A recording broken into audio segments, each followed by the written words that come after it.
Hi, I'm Kelli Wilkins. I am an independent consultant for Arbonne, and I'm sitting with Whybrow. Aaron, I am excited that we're here together today because I know a little bit about what you do around mortgage broking, but I wanted to ask you a few questions. And because I know that some of the questions that I have, a lot of people have out there around mortgage broking and services that you provide. First of all, tell us for those who are watching, how long have you been doing this? So I've been a mortgage broker since 2012. I started up part-time like most people that start into business start out like, and in the last 4 years I've been doing it full-time. Fantastic. And what do you love about what you do? So it's interesting question what I love about what I do. I suppose it's more around, because I sit in the middle of the transaction most of the time. I'm not the one that approves it, I'm the one that prepares the application. I'm not the one that does the money transfer stuff, that's typically the bank, but I'm the one that facilitates that in the middle. So my role is to facilitate the transaction in the middle and complete all the paperwork to begin with. So what I like to do in my job is I'm serving you as the customer to put your application together so you don't have to do it, and that takes a lot of stress off you. And then I also do the phone calls that you have an expertise in a different area, and I have the expertise and staff to make the hour phone calls to the bank and different things like that. So my whole job is really to take stress and pressure off you. It's not that stress and pressure won't come, but it is a big slice of that pie of stress that I can take and do that work for you. And you are very good at that. Yeah. Eating the pie or the stress? Yeah. Well, the pie comes at the end, right? So, that's right. And that's a big part of, I guess, if you have something that's important to you, such as, developing your future for buying property for investment purposes, you up to a big game, but you can't be all over it all at once, right?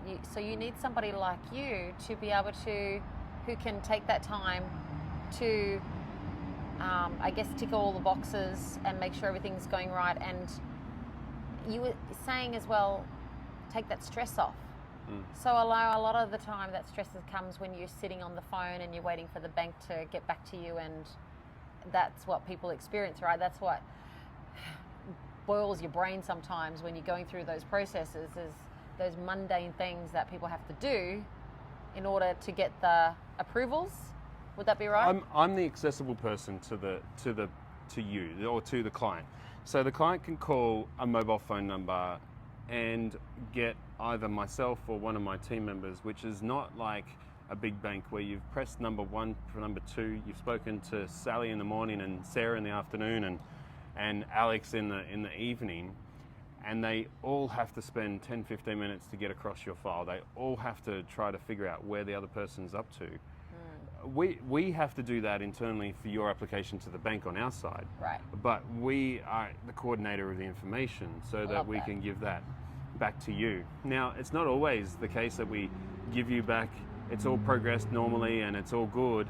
Sometimes we do need the interaction for help with the outgoing bank or help with an extra document, or maybe we need to brainstorm together, because we are in it together when we're buying houses, to be able to see what flexibility do we have to get a little extra time. And typically we find with the banks, and especially at the moment, is that they just need a lot of time. Wow. What and that's fabulous, because someone like myself who is wouldn't know what piece of paper to show the bank and wouldn't know what they were wanting, you take a lot of that pressure off and stress off by going, all you need to do is step 1, step 2, step 3, and ta-da, there it is. And it comes down, we all talk about that we need to take time to prepare, and we all want to jump in very, very quickly.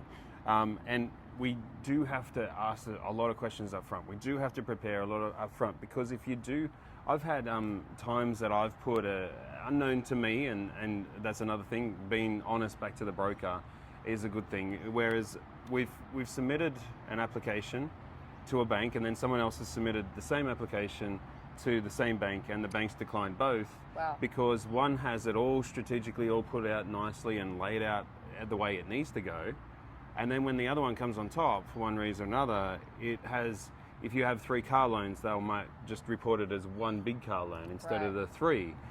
Or they might just whack all the income together, where there is certain types of income that are treated differently. And once you start confusing the story to a bank, they get scared.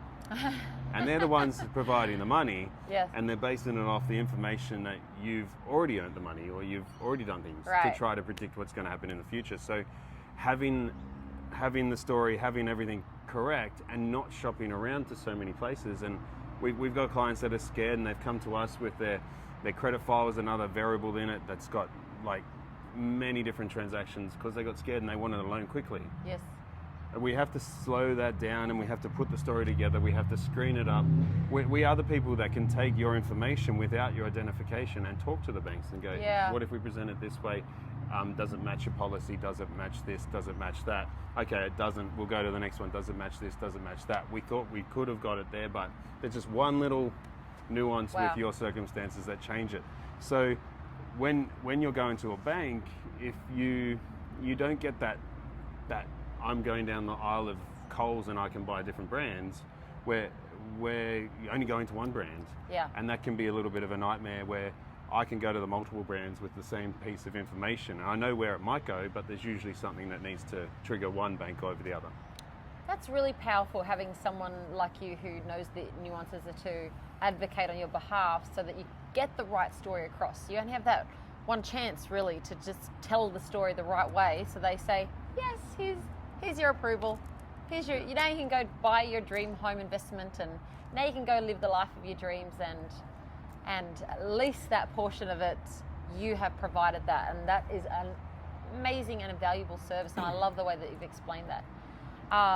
So it's a massive stress reliever to have you on your side when you're out there looking for property for investment.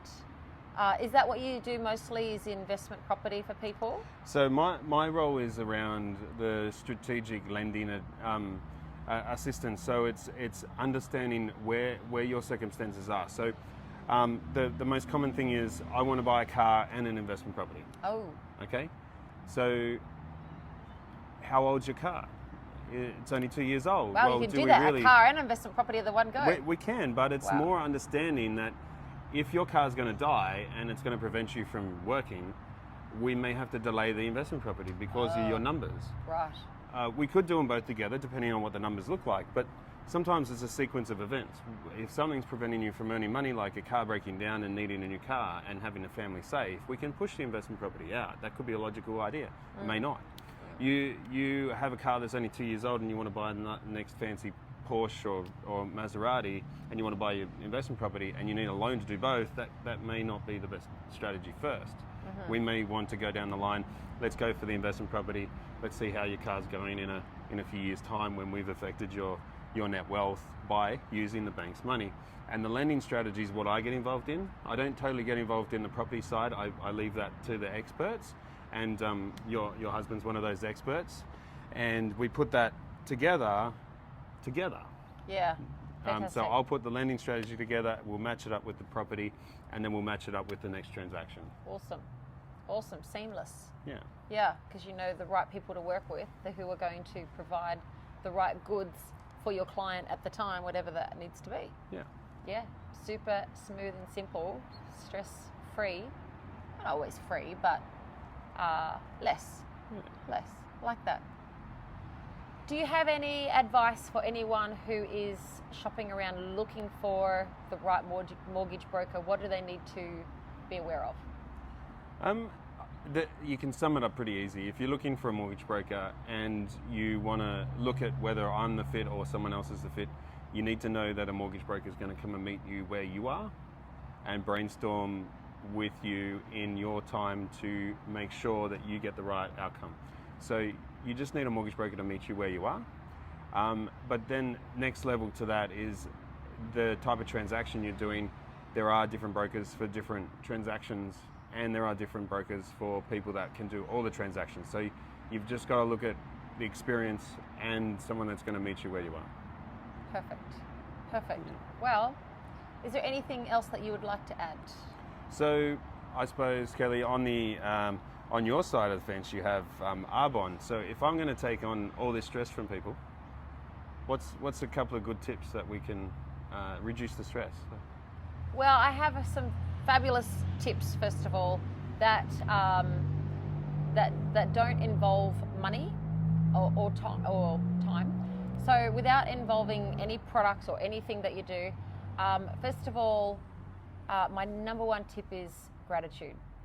Look at what you have, and be aware of everything that you have, because there's always someone who has less than you. Yes, there's always someone who's going to have more than you, but it's not about what they have. It's about, what you can appreciate, because you can't get more unless you appreciate what you've already got. Yeah. And even if you do get more, then you're not going to appreciate that. So gratitude is probably number one thing that people want to be at work on every day. If you're feeling like things aren't going your way, what is 5 things that you're grateful for? In terms of what I do each day, I think having your health.